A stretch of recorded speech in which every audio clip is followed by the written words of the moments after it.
We were learning in the last video the entrepreneur, promoter, student, the type of promoter who is the owner of the business also and to take the initiative to lay down the initial steps of formation of company is known as entrepreneur promoter.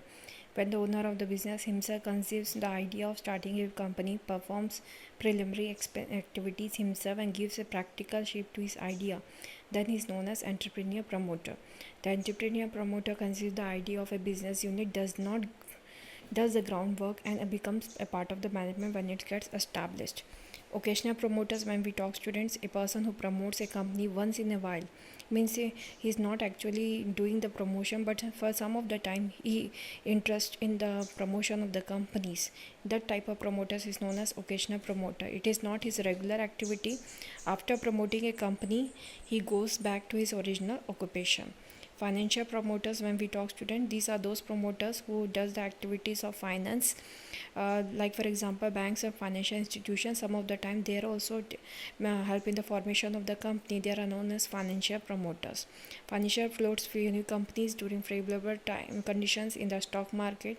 In India, IDBI, ICICI and many other financial institutions perform the function of a promoter. Government promoter, student, when we talk, these are those promoters. Nowadays the government is also acting as a promoter.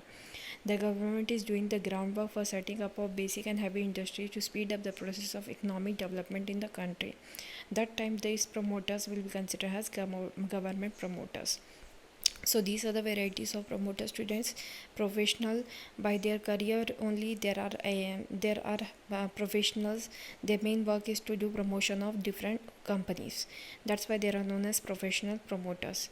The next is entrepreneur promoter. Sometimes the owner of the company also does the promotion of the um, companies. In that time it is known as entrepreneur promoter. Occasional promoter, they are not actually the promoter, but some of the time they take interest in the promotion of the company. That time they are known as occasional promoters. Financial promoters, when banks and financial institution act as a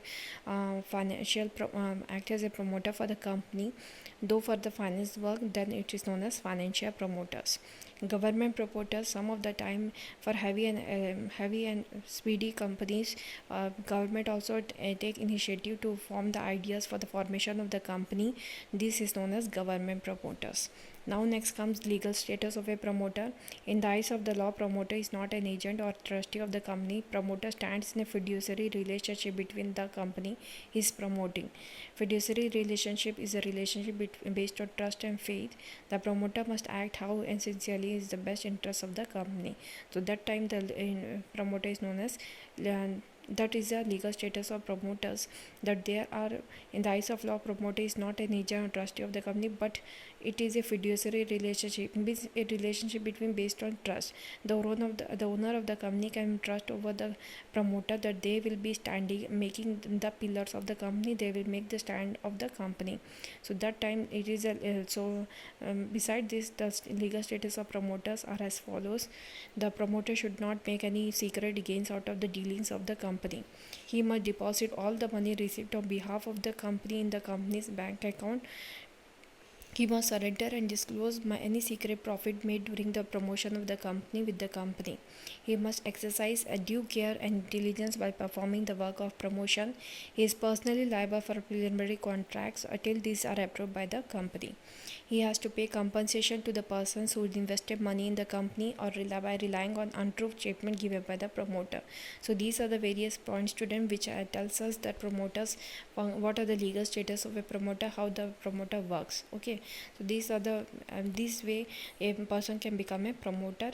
Just if you will say promoter is not the owner of the company, he is not the agent of the company, but his duty is to take initiative toward the formation of the company, and then he charges all the duties towards the owner of the company. This is known as the promoter. So this relationship is just based on truth and trust and faith. Nothing is there, and these are the various duties, or you can say liabilities of a promoter, that after doing the promotion of the company he has to perform. he or she can perform. Important documents in the formation of company. When we talk student, there are three basic documents which are required to be filled with the register of companies in the formation of a public company. There are memorandum of association, article of association, and prospectus. When we talk memorandum of association, it is that important document of the company student, principal document of the company in which all the powers and objectives of the company are mentioned.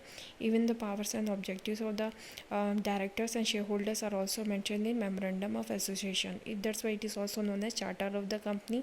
It describes the scope of operation of the company, means large scale or small scale, what type of operation will be performed in the company, that is also mentioned in memorandum of association.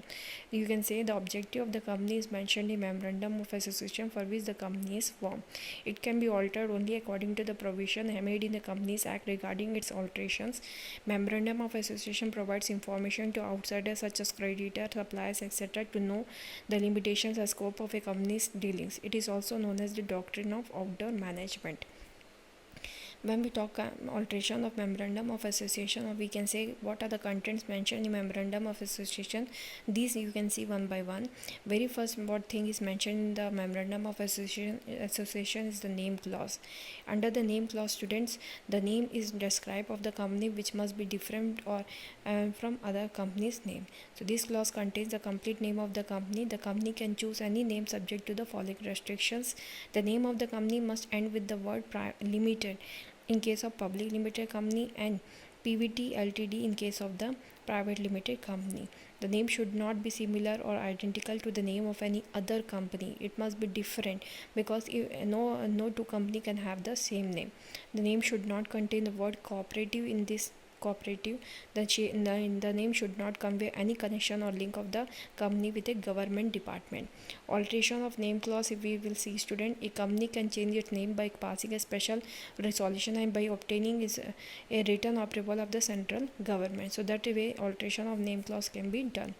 Next thing which is mentioned in the memorandum of association is the situation or domicile clause.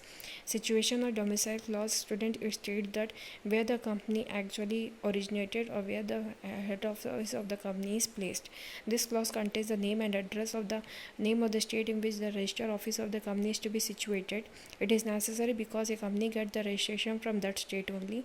The registered office is a place where all the important documents of the company are kept. A company must have a registered office when it started business activities or within 30 days of its registration, whichever is earlier.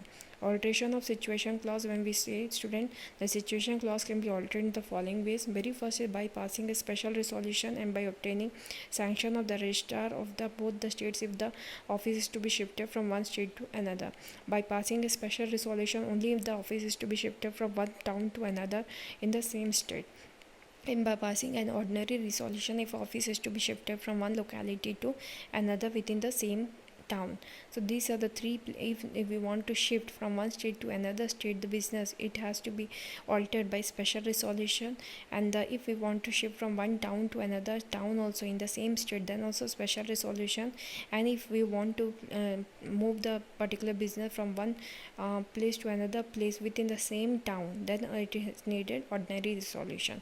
So this is the domicile clause, where the address of the company is mentioned, which state it is belonging.